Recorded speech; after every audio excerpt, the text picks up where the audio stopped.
Voy a hacer algunos anuncios de los cursos siguientes y quiero invitar a ustedes al 17 curso internacional de ultrasonido que se celebra en nuestra sede, el Hotel Marquis Reforma, del 5 al 8 de septiembre del presente año. Tenemos un curso muy interesante también a los que les guste la radiología del hueso. Es el taller sabatino de medidas radiológicas, va a estar muy interesante. Va a ser aquí en este auditorio el día 26 de mayo. Y le voy a pedir al doctor Gómez Hidalgo si nos hace favor de hacer la lectura.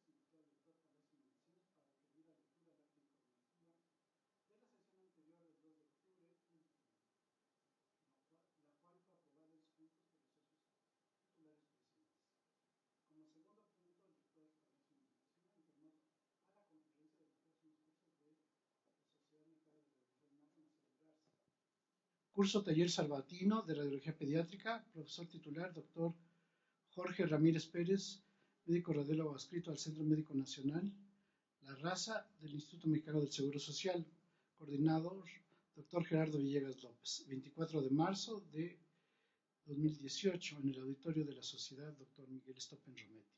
Asimismo, informó a los asistentes de las próximas sesiones académicas del mes de marzo del año en curso. La siguiente sesión académica de alfabetización visual en radiología se realizará el 26 de marzo actual.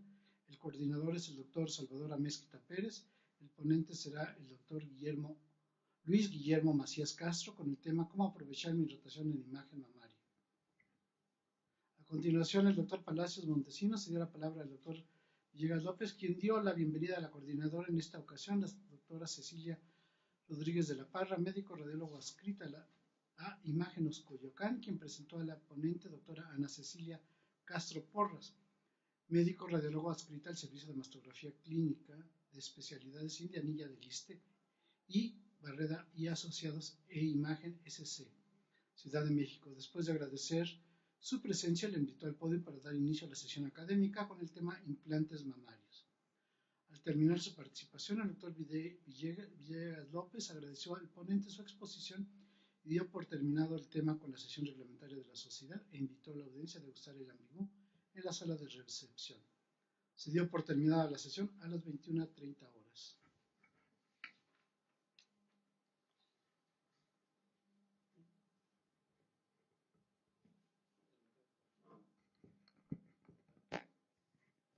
Bien, quiero saber si están de acuerdo con el acta informativa. Si es así, que levanten la mano derecha, por favor.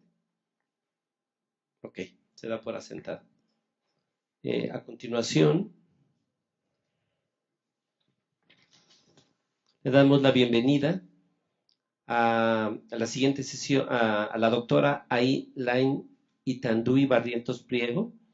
Ella es médico adscrito al Departamento de Radiología e Imagen del Instituto Nacional de Ciencias Médicas y Nutrición Salvador Subirán. El tema del día de hoy es imagen seccional y molecular del GIST.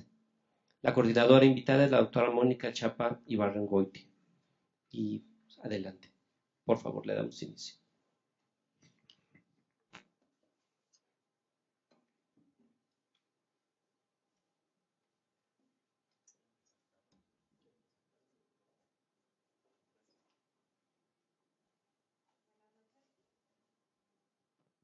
Buenas noches, gracias por estar todos aquí.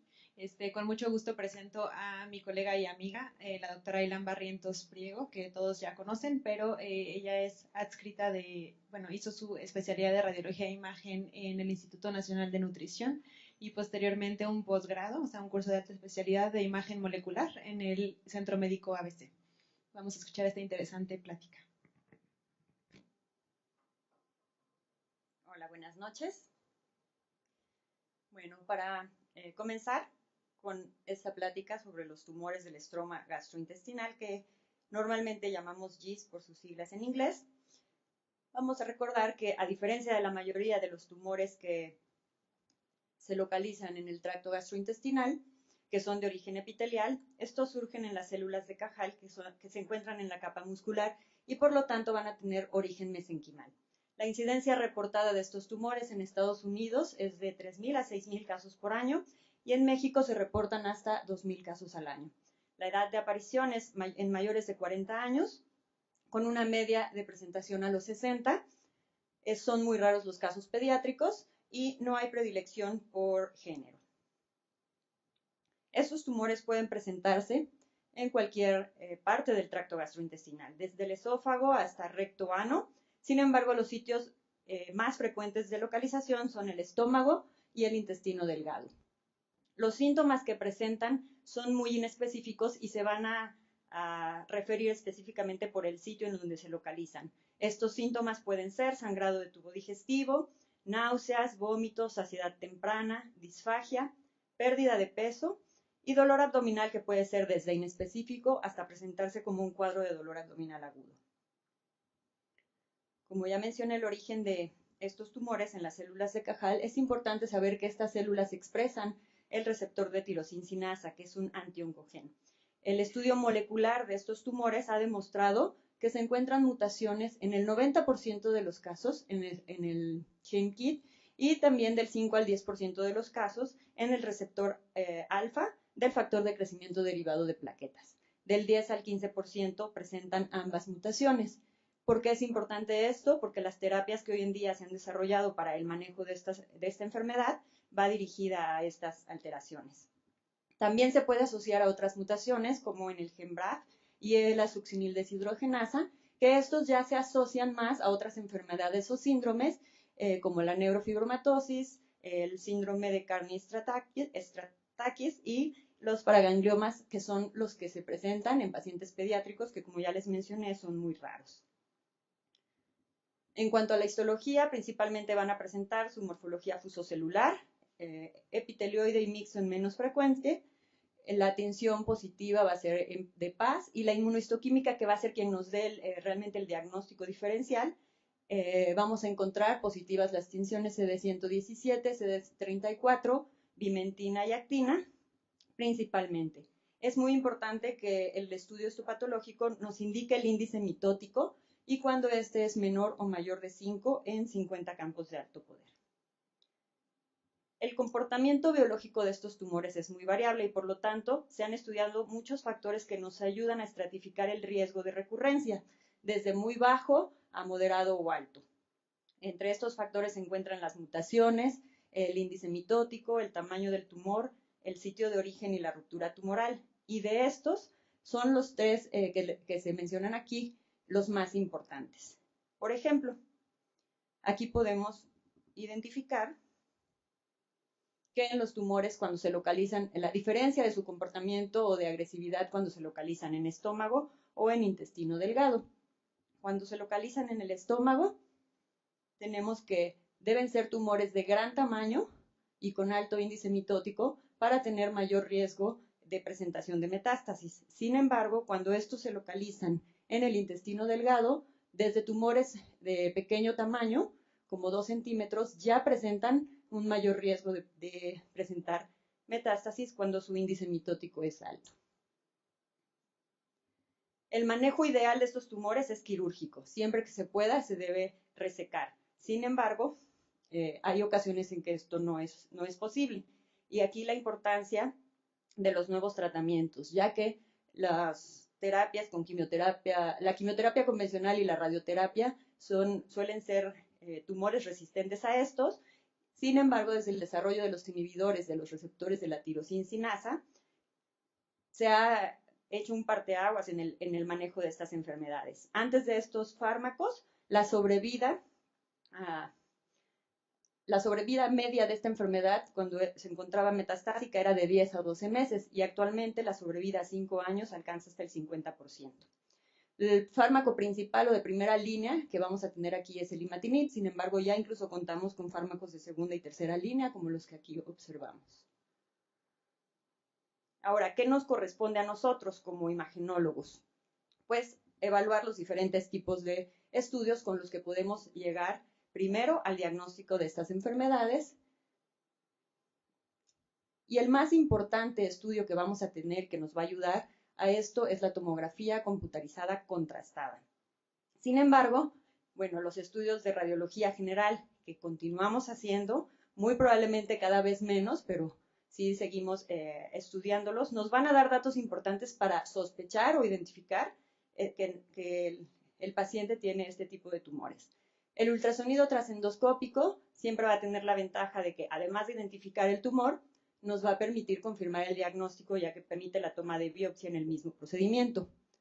Ojo, para los intervencionistas, estos tumores no se recomienda tomar biopsias percutáneas, ya que tienen un alto riesgo de ruptura o diseminación. El ultrasonido, que también nos ayuda, más que para la detección del tumor primario, para identificar metástasis. Ahora, nosotros con nuestros estudios podemos identificar la mayoría de las veces la localización del tumor, que si bien ya les comenté que pueden estar en cualquier parte del tracto gastrointestinal, en ocasiones identificar a qué órgano pertenecen es muy sencillo, como creo que aquí nadie discutiría si yo les digo que es un tumor gástrico. Sin embargo, hay veces que los tumores llegan a alcanzar un tamaño tan extenso que es muy difícil identificar en qué órgano se originó. En cuanto al patrón de reforzamiento, vamos a tener que estos tumores pueden presentar varios comportamientos. Uno es que sean hipercaptantes y principalmente se han descrito como captación en fases arteriales. Sin embargo, no es una regla ni es el único patrón que podemos encontrar. Estos tumores pueden reforzar en fases venosas o incluso más tardías.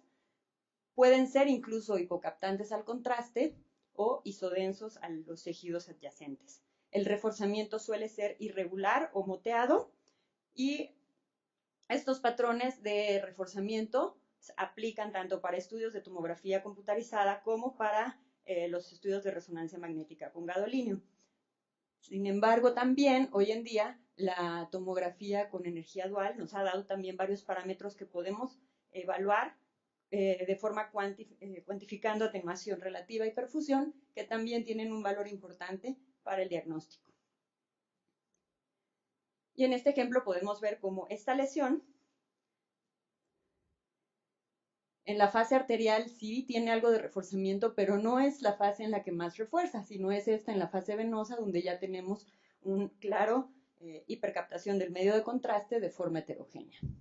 Este es otro ejemplo del reforzamiento de un implante, en donde podemos ver el patrón moteado característico. En cuanto a la relación del tumor con la pared intestinal, igual puede ser muy variable. Y si bien lo más común descrito es que sea un crecimiento exofítico, este también puede presentarse como endofítico o intramural. Los murales son los que se asocian más a erosión y por lo tanto a sangrado y son los que dan síntomas más tempranos. Cuando son exofíticos tienden a crecer y alcanzar volúmenes muy extensos de tal manera que pasan mucho tiempo asintomáticos. Y los endofíticos son los que se asocian más a cuadros de obstrucción o intususcepción. Aquí, nuevamente, este tumor gástrico tiene un crecimiento francamente endofítico. Ese tumor dependiente del colon, podemos identificar su crecimiento exofítico. Y en el último ejemplo, el crecimiento intramural difuso. Ahora, ¿qué otros hallazgos podemos identificar con nuestros estudios de imagen? Necrosis, calcificaciones o incluso complicaciones como cavitación. Cuando los tumores alcanzan gran volumen, pueden condicionar efectos de masa, afectar a órganos adyacentes que, si bien la mayoría de las veces desplazan a todas las estructuras que están alrededor, en pocas ocasiones pueden llegar incluso a infiltrar los diferentes órganos. Puede haber complicaciones secundarias como la hidronefrosis o cuando hay ruptura de la superficie externa del tumor, condicionar hemoperitoneo y por lo tanto un cuadro de abdomen agudo. En este ejemplo vemos un tumor de gran volumen que condiciona hidronefrosis por obstrucción extrínseca del uretero, así como edema del miembro pélvico secundario a la obstrucción del drenaje venoso.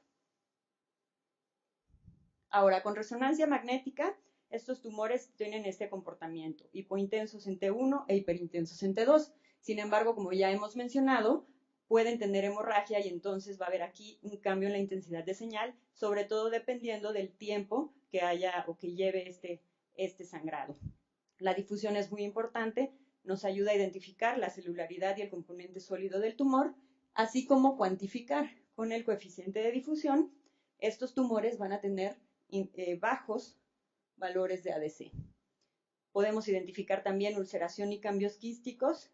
El grado y patrón de reforzamiento, como ya lo mencioné, es muy semejante al descrito en la tomografía y son muy importantes para la evaluación prequirúrgica, sobre todo en estructuras en donde nos ayudan mucho más que a nosotros, al cirujano, darles la información precisa de las estructuras que están involucradas.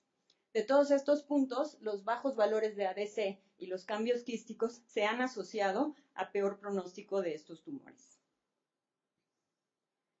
Y aquí vemos el comportamiento en resonancia magnética que les describí. Típicamente hipointensos en T1, hiper en T2, reforzamiento y restricción a la difusión. Es importante tener en cuenta el diagnóstico diferencial, que también va a depender mucho de la localización en donde se encuentre este tumor. De forma general, en todo el tracto gastrointestinal, siempre hay que diferenciarlos principalmente de los leiomiomas. Sin embargo, por ejemplo, en el estómago hay otras neoplasias benignas, como los schwannomas o los neurofibromas, que también pueden tener un comportamiento muy semejante. Sin embargo, también hay otros tumores malignos que se asemejan, como los leiomiosarcomas y los tumores neuroendocrinos. En el duodeno, el principal diferencial es el linfoma y otras metástasis como las de melanoma. En el mesenterio hay que diferenciarlo sobre todo de lesiones benignas como las aquí mencionadas, fibromatosis, el pseudotumor inflamatorio, la mesenteritis esclerosante y por supuesto siempre descartar que no sean metástasis de otro primario. A nivel de recto ano entra en el diagnóstico diferencial el carcinoma de células escamosas, además de los otros antes ya descritos.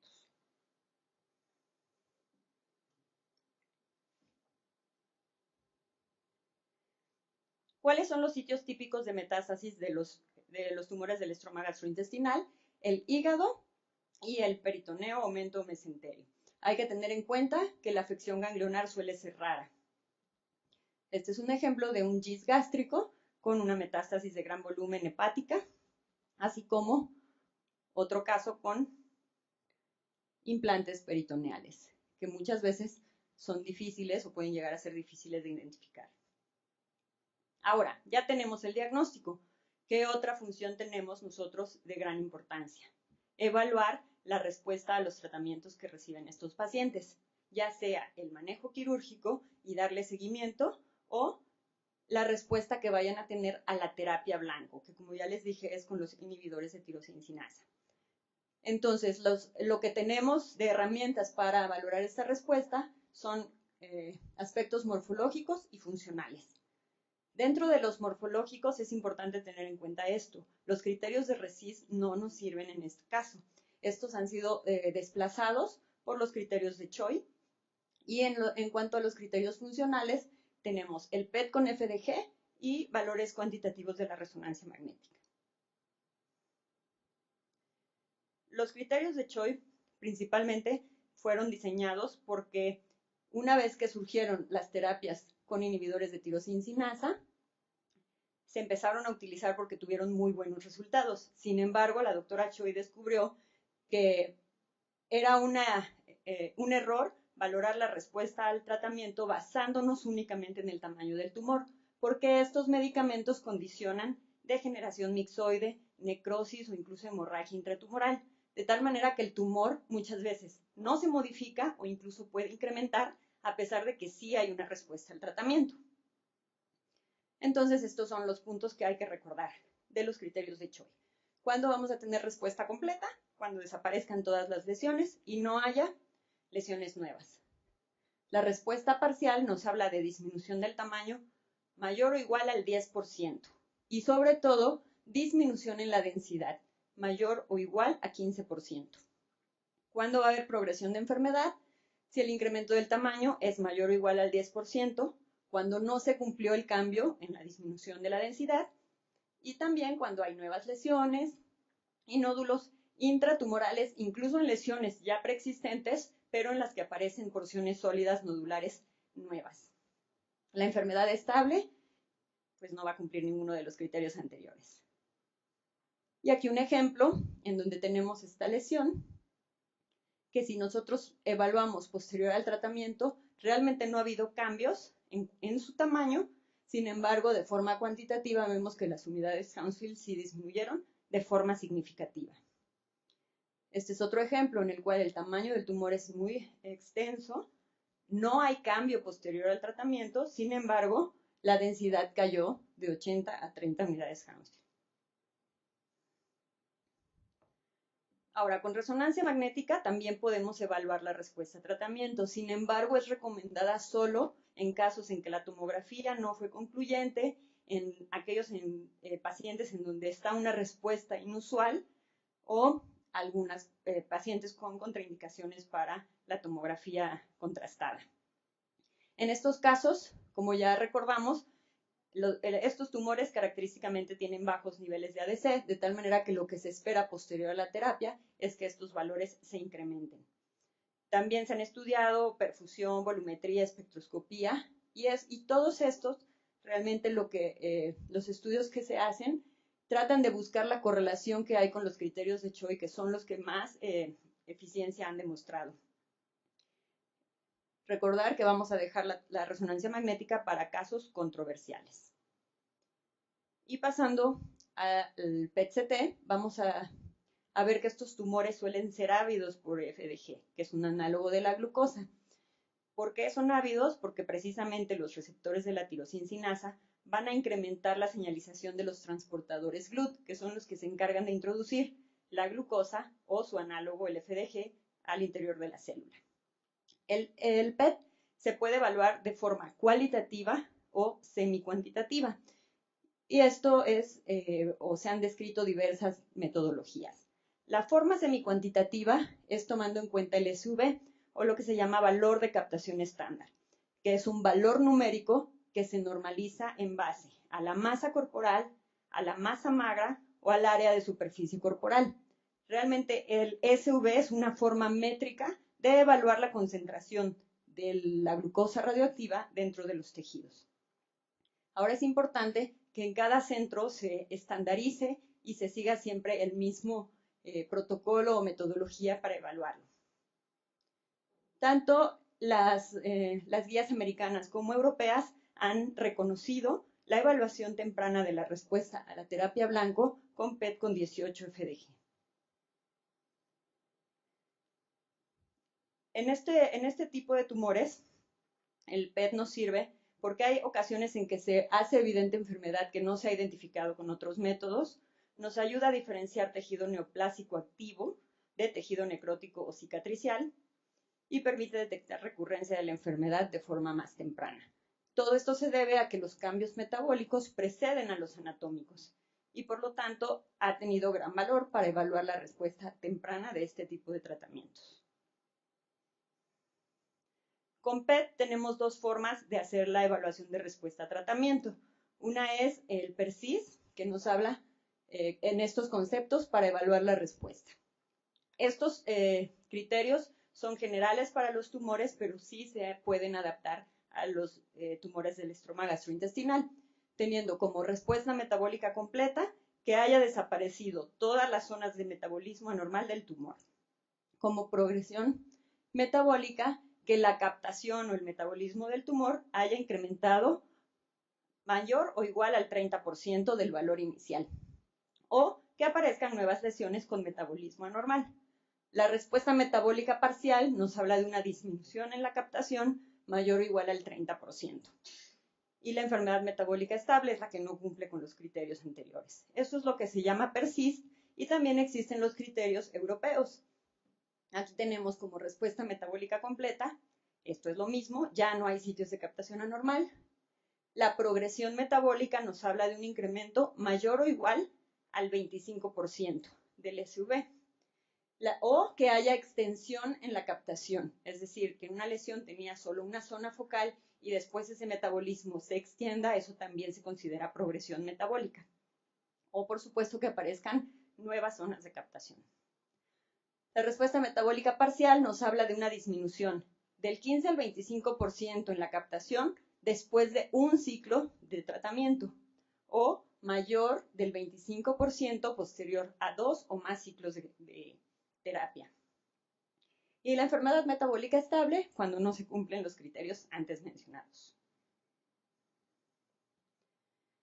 Ahora, el porcentaje en este cambio del valor semicuantitativo pre y post tratamiento se ha asociado también o se ha correlacionado con los criterios de Choi. Y se ha demostrado que existe un valor predictor cuando el metabolismo cae posterior a una terapia, el 75% del valor inicial.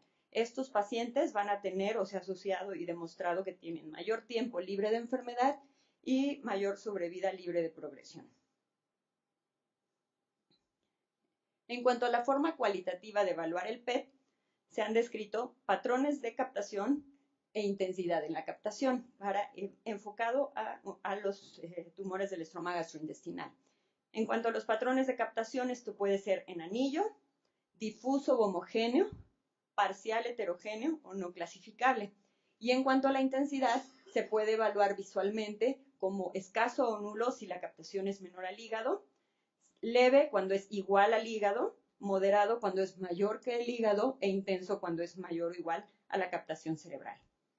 De estos, la captación en anillo y de forma intensa se ha asociado a mayor tiempo libre de recurrencia. Y aquí un ejemplo de dos tumores, uno en el cual se presenta captación heterogénea y de mayor intensidad que el hígado, que eso me lo van a tener que creer porque no se ve el hígado aquí, y este otro tumor en el cual la captación es menor al hígado, pero es una distribución homogénea. Aquí les presento un caso en el que podemos observar, además del metabolismo fisiológico en cráneo, en tracto gastrointestinal, eliminación urinaria, captación anormal a nivel abdominal. Esta captación corresponde a un GIST gástrico de gran volumen con metástasis hepáticas, una que muestra un gran componente quístico, sin embargo porciones sólidas periféricas que tienen alta concentración de FDG, así como otra lesión de mayor componente sólido con una captación más heterogénea. Este es un paciente con un GIST diagnosticado de alto grado que inició tratamiento con imatinib. Este es su primer estudio posterior al tratamiento, en donde desde la imagen de máxima intensidad de proyección podemos observar que hay una buena respuesta. Cuando nos vamos a evaluar los cortes axiales, vemos que el tumor primario realmente no tiene un cambio significativo en tamaño, sin embargo, hay disminución tanto en la densidad y prácticamente hay una importante disminución del metabolismo, que en este corte pareciera que ya no hay captación. El que sí ya no tiene nada de captación es la lesión hepática, que disminuyó de forma importante de tamaño, ya no tiene metabolismo. Y les decía yo que la lesión principal todavía persiste con un área de tumor hipercaptante y la lesión del segmento 6 ya no se identifica. Este paciente tuvo una muy buena respuesta, sin embargo desarrolló toxicidad al imatinib de tal manera que hubo que disminuir la dosis de su tratamiento. Al hacer esta modificación y el seguimiento de este paciente nos topamos con este cambio. Entonces, desde esta imagen inicial, que es la que nos sirve como una visión general de lo que está pasando, nuevamente vemos áreas con franco incremento de metabolismo. Aquí vemos el estudio inicial, el intermedio y el final, cómo Entre estos dos estudios prácticamente no hay cambios morfológicos. Sin embargo, en esta lesión hepática ya vemos nuevamente incremento del metabolismo. Y en el tumor primario a nivel gástrico, de un área que ya había disminuido de forma muy importante el metabolismo, nuevamente se extiende y se hace más intenso. Entonces, en este paciente, entre el segundo y tercer estudio, bueno, si bien entre el primero y el segundo estudio la respuesta fue evidente por cualquier método por el que lo hayan evaluado, la respuesta entre el segundo y el tercero sí hubiera sido diferente si únicamente nos basamos en el tamaño, en donde no hubo cambios y se hubiera quedado como enfermedad estable, mientras que por densidad y por metabolismo es una franca progresión. Bien, estos tumores, cuando son de alto grado, llegan a presentar recurrencias en los primeros 3 a 5 años. Por lo tanto, se han recomendado esta guía para el seguimiento. Cuando son de riesgo muy bajo y van a cirugía, prácticamente se considera que este fue un manejo curativo. Sin embargo, desde el bajo riesgo ya se recomienda un seguimiento. Lo recomendable es hacer seguimientos a los 6 y 12 meses y posteriormente durante 5 años una evaluación anual. Cuando son de alto riesgo, las guías americanas recomiendan seguirlo cada 3 a 6 meses durante 3 a 5 años y posteriormente un seguimiento anual sin especificar cuánto tiempo hay que seguirlos. Y las guías europeas lo que recomiendan es un seguimiento cada 3 a 6 meses por 3 años, cada 3 meses los 2 años siguientes, cada 6 meses los 3 años siguientes y posteriormente hacer una evaluación anual durante 5 años más. Ellos son como un poco más detallistas en cuanto a cómo se debe realizar el seguimiento de estos pacientes. ¿Qué otros hallazgos podemos encontrar relacionados a la terapia? Pues complicaciones a este tipo de tratamientos o a este tipo de tratamiento blanco. Sangrado, ya sea gastrointestinal o tumoral. Estos se asocian mucho a retención de líquidos y por lo tanto podemos tener en nuestros estudios datos de edema pulmonar, derrame pleural, ascitis o afección hepática, colecistitis, pancreatitis, algunos focos infecciosos y se han descrito también, menos frecuentemente, datos de neumatosis intestinal, perforación o fístulas. Aquí vamos a observar algunos casos. Este es un tumor de gran volumen, que cuando lo revisamos lentamente y podemos identificar, es un tumor que depende del yeyuno. Tiene el patrón clásico de reforzamiento heterogéneo, moteado, con áreas de necrosis, y que como su crecimiento es exofítico, alcanza gran volumen, incluso involucrando o extendiéndose al hueco pélvico. Este es otro ejemplo en el cual podemos ver un tumor de gran volumen que tiene algunas características que me gustaría puntualizar. Uno es, si recuerdan, les dije que los tumores de gran volumen regularmente desplazan estructuras y pocas veces las invaden. Sin embargo, en este caso podemos ver cómo se está perdiendo totalmente el cuerpo y la cola del páncreas, está prácticamente invadido por la lesión. Si en este otro corte se enfocan al riñón izquierdo, podemos ver cómo sigue ese mismo patrón de infiltración más que de desplazamiento. Y además es un tumor que presenta todas estas burbujas. Esto nos está hablando de que hay comunicación o fistulización del tumor hacia la luz, que en este caso es al colon descendente. Y por si fuera poco, tenemos estas lesiones hepáticas que son altamente sugestivas de metástasis. Aquí tenemos otro caso. Si bien es un tumor grande, no tan exagerado como los anteriormente vistos, este tumor depende del yeyuno. ¿Y qué les llama la atención en esta imagen? Es como el contraste que se administró por vía oral está pasando también al interior del tumor, es decir, que está fistulizado al tumor. Este paciente fue operado, recibió tratamiento con imatinib y en su seguimiento identificamos prácticamente múltiples implantes en aumento y en mesenterio. Se cambió la línea de tratamiento y sin embargo los implantes siguieron progresando. Es un paciente con muy mal pronóstico que no ha tenido respuesta al tratamiento. Aquí les presento otro caso en donde podemos ver un tumor intramural que también alcanzó un gran tamaño, que está invadiendo, más bien desplazando los vasos del hilo esplénico. Sin embargo, cuando vemos estas reconstrucciones multiplanares, observamos cómo hay pérdida o amputación del trayecto de las estructuras vasculares. Sin embargo, a diferencia del caso anterior, el tratamiento con inhibidores de tirosincinasa en este paciente ha resultado de forma benéfica. Y vemos el cambio pre y post tratamiento.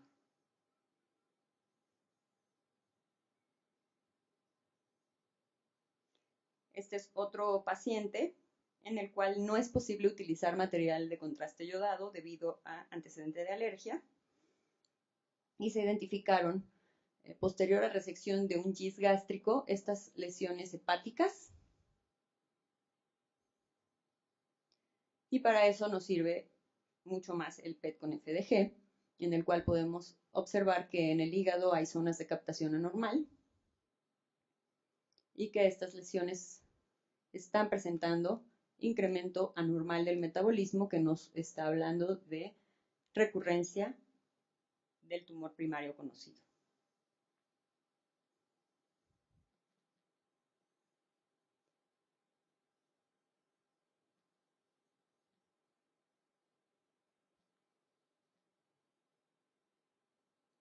En este caso, como podemos ver aquí también, es un tumor de gran volumen,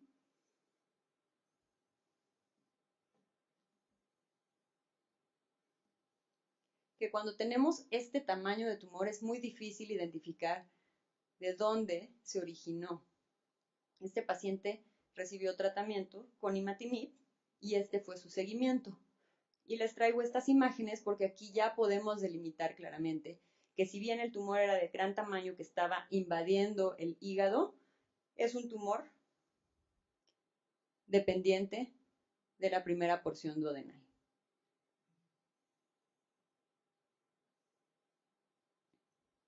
En este caso, nuevamente un tumor de gran volumen que es difícil delimitar el sitio de origen, que en este caso fue el sigmoides.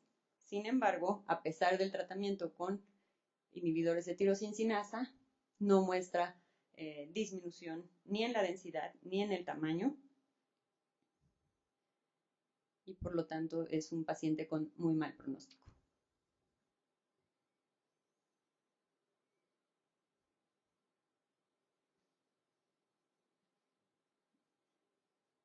Este caso que les presento aquí es un tumor de crecimiento exofítico dependiente del colon transverso, que cuando vemos en los cortes axiales no identificamos claramente la extensión, sino ya sea en el video o en estas imágenes multiplanares, como la extensión es tal e involucra tantos órganos que es muy difícil en el estudio inicial saber o asegurar de qué parte del tracto gastrointestinal depende. Y bueno, como conclusión, tenemos que las características por imagen de los tumores del estroma gastrointestinal nos van a ayudar a hacer el diagnóstico de la lesión, a evaluar el pronóstico que tienen estos pacientes, a valorar la respuesta a la terapia blanco y nos permite detectar recurrencias y complicaciones. Ahora, la tomografía computada contrastada va a ser o es hasta el momento el estudio de elección con un gran apoyo por la imagen molecular. Esto es por si quieren leer un poco más del tema. Les agradezco mucho su atención y hacemos también un anuncio y promoción del segundo curso de radiología e imagen molecular que tendremos en el Instituto Nacional de Nutrición. Esperamos verlos por allá.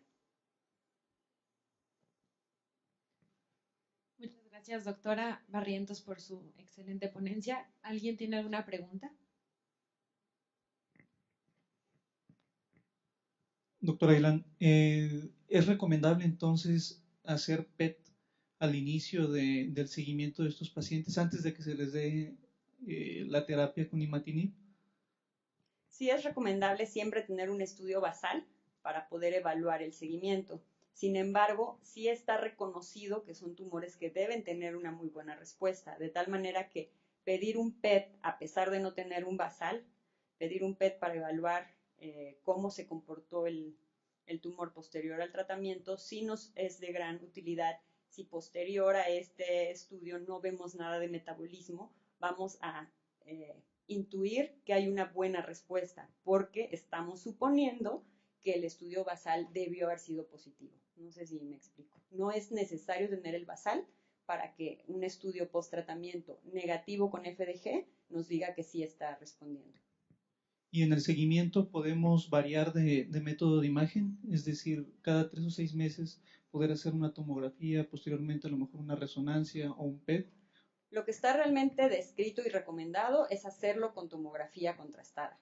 Sin embargo, habrá casos en los que la resonancia magnética ayudará, sobre todo cuando clínicamente se tiene una respuesta que por imagen no es concordante o cuando es imposible poder hacer una tomografía contrastada, y en esos casos la resonancia magnética o el PET es la mejor herramienta con la que puedes seguirlo. Ahora, ya identificaste al paciente, idealmente los seguimientos deben ser con el mismo estudio. ¿Alguna otra pregunta? Yo tengo una pregunta, doctor. Mencionó al inicio que no se recomienda la biopsia percutánea para el tumor primario o también para las metástasis. Para el tumor primario, debido al riesgo que hay, sobre todo de sangrado o de diseminación. Obviamente, cuando esta enfermedad debuta con metástasis y el hígado es uno de los puntos principales en donde las vamos a encontrar, si no se tiene la opción de biopsiar la lesión por otra vía, pensando específicamente en endoscopía, que es como regularmente llegan a este diagnóstico, se debe realizar la biopsia percutánea. Muchas gracias. Y aparte de utilizar PET con FDG, ¿algún otro radiofármaco para el diagnóstico o el seguimiento? Se han hecho estudios con galio 68 Dotatoc porque se ha visto que estos tumores pueden expresar receptores de somatostatina. Sin embargo, no está realmente estandarizado y no está recomendado para su uso cotidiano. Se ha hecho sobre todo en estudios de investigación y todavía no hay una aprobación real para usar este radiofármaco.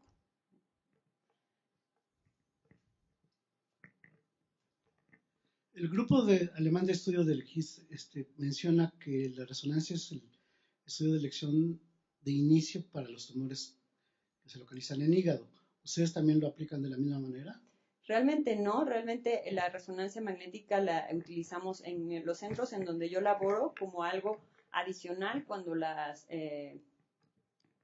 imágenes primarias, que generalmente es tomografía computada, causa duda o hay controversia. Creo que los países de primer mundo apoyan muchísimo a la resonancia magnética por la ventaja que tiene de no exponer a los pacientes a la radiación. Sin embargo, en nuestro país todavía veo eso como una limitante, ya que no hay ni la disponibilidad en todos los sitios, pero de que es de utilidad, sí lo es. ¿Alguna otra pregunta? Agradecemos muchísimo a la doctora, un aplauso y un reconocimiento por su plática. Muchas gracias.